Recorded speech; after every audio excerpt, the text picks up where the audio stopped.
Scaling a business isn't some magic secret, it's just simple math. And if you understand a few key formulas, you can scale faster than anyone could ever imagine. So in this video, I'm going to break down the exact numbers that matter and how to use them to scale properly. Because most people try to scale through overly aggressive marketing or by depersonalizing their offer or by adding complex automations, and this is the hard way to scale and it will catch up to you. The best way to scale is to find ways to increase your average customer value, and once you understand a few key metrics, you can stop guessing and become predictable. By the way, this video is part of my series called How to Build an Online Business from Scratch. In the last video, we tightened up your delivery. Now we're going to run the numbers. And next, we'll build the systems you need to keep getting results.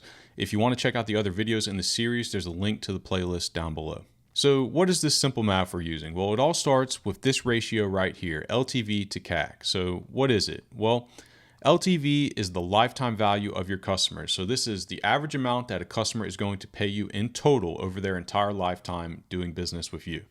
And then your CAC is your customer acquisition cost. So this is how much it costs you to get a customer in the door, right? The ratio should be greater than 3 to 1 to grow profitably. So you should be making $3 to every $1 you spend to get customers.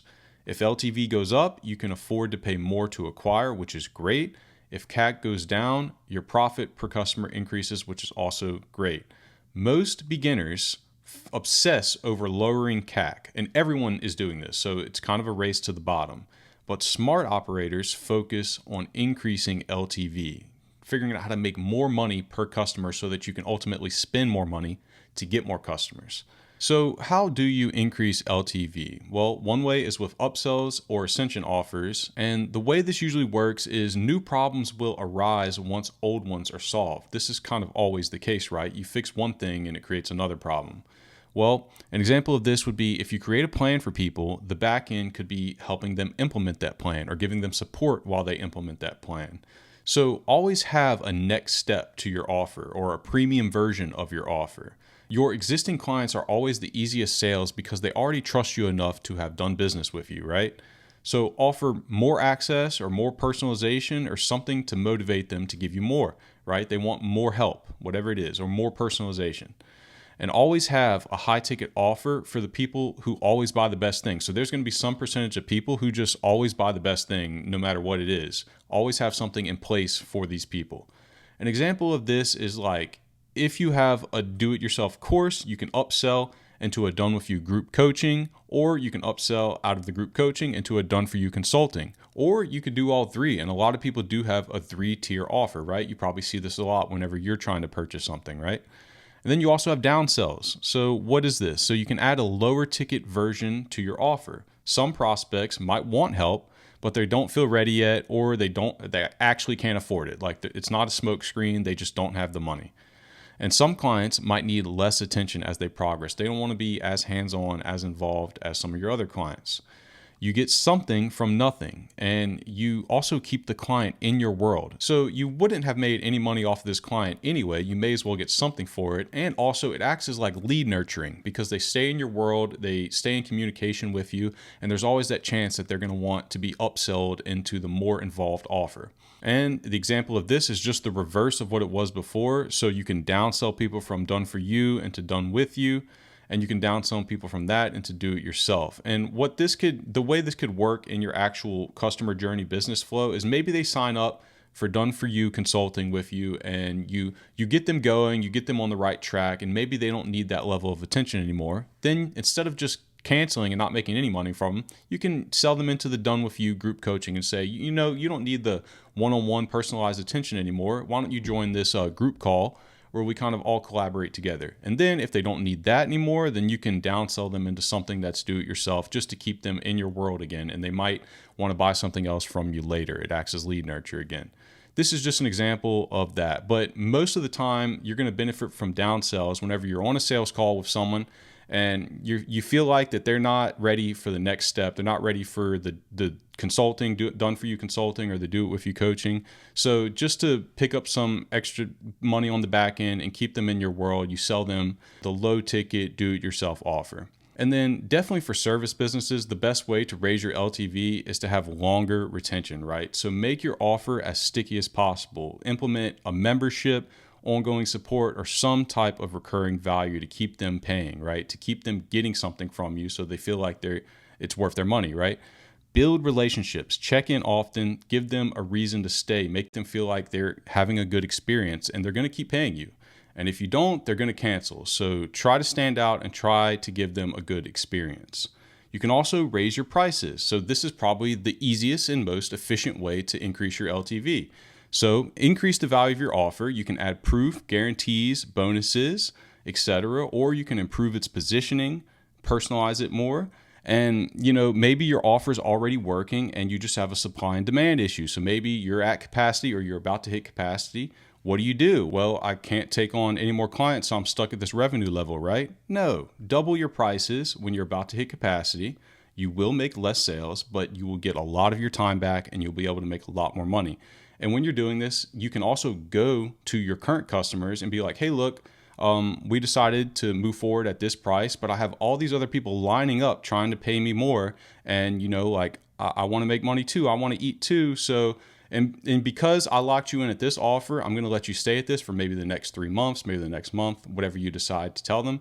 Some of them will cancel and you'll get some time back from that. That's okay. But you're going to ultimately, in the long run, going to end up having a lot more time and a lot more money. So in my opinion, this is by far the easiest way to do it. Obviously, these other methods are something you should take a look at and you should implement. But if you're ever in a quick pinch where you're almost at capacity and you want to solve that problem, this is the fastest and easiest way to do it.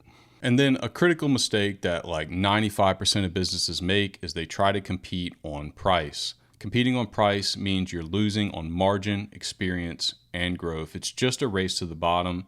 So you want to try to be the only option. You want to have a unique mechanism for a niche specific offer that provides a clear outcome and you have a strong guarantee so it's believable and they trust that it can actually happen. And if your eyes just lit up and you were like, what do you mean be the only option? There are so many people offering things that solve the same problem I'm trying to solve, right? But just try to solve it in a different way. Try to solve it in a better way. Be innovative. Try to just set yourself apart. And when you're designing your offers, make sure that you design them around margin. So keep margin in mind because you're not going to be able to scale if you don't. Don't just build a good product, build a profitable one. Make sure that you have a healthy enough margin so that you have enough room to reinvest later into things like ads, content, support, product improvements.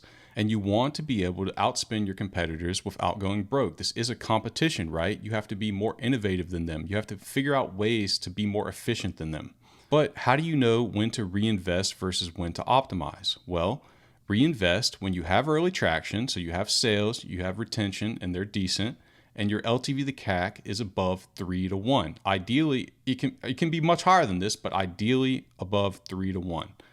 And then optimize when you're getting traffic, but they're not converting, or your retention is weak and your churn is high, or your LTV to CAC right here, your LTV is much lower than 3. You definitely shouldn't scale them because you're going to ultimately create more problems for yourself and they will break the model later on. And as you could probably tell, LTV to CAC is by far the most important metric you should be tracking, but here are some other ones that are definitely worth tracking as well. One is your show rate. So this is how many of the leads that actually show up to the sales call that booked a call. Then your close rate is how many of the leads who actually buy, so you were able to close them. Then your activation rate is the percentage of clients who hit the first success milestone or the first activation point in your business, whatever it may be. Then your referral rate is the percentage of who refer or share your product, right? And then the time to profit is how fast a customer becomes profitable. And with this, obviously, ideally, you would want them to become profitable immediately, but there are models that work pretty well where you can have a free offer or a very cheap offer to get them in the door and then upsell them on the back end to actually make the profit. And then your churn rate is the percentage of clients who drop off. We've already went over this. Obviously, this is a very important metric. You want to keep your churn as low as possible. And business is all about leverage, so play the leverage game. You can buy back time or speed with profit. And all scale is just a combination of predictable acquisition, high margin delivery, and an optimized back end to maximize your LTV on the back end. And just like with every video in this series, I like to leave you with a set of action steps. And the first one here is to calculate your current CAC and LTV, even if it's a rough estimate. Then brainstorm 2 to 3 ways to increase your LTV. Choose one and begin testing it. and then track your churn, close rates, or any other relevant metrics to your business weekly, and use this data to know when to focus on reinvesting and when to focus on improving and optimizing. So if you want to scale without guessing, learn the math, use it to spot bottlenecks, test improvements, and get more out of every customer. And in the next video, we're breaking down how to build simple systems to make all of this automatic. Also, if you want hands-on help implementing any of this, I am offering free one-on-one calls right now. I also have my community available and you can reach me there. So if you're interested in either of those, check out the links below. And if you got value out of this video, don't forget to subscribe. You don't want to miss the next one.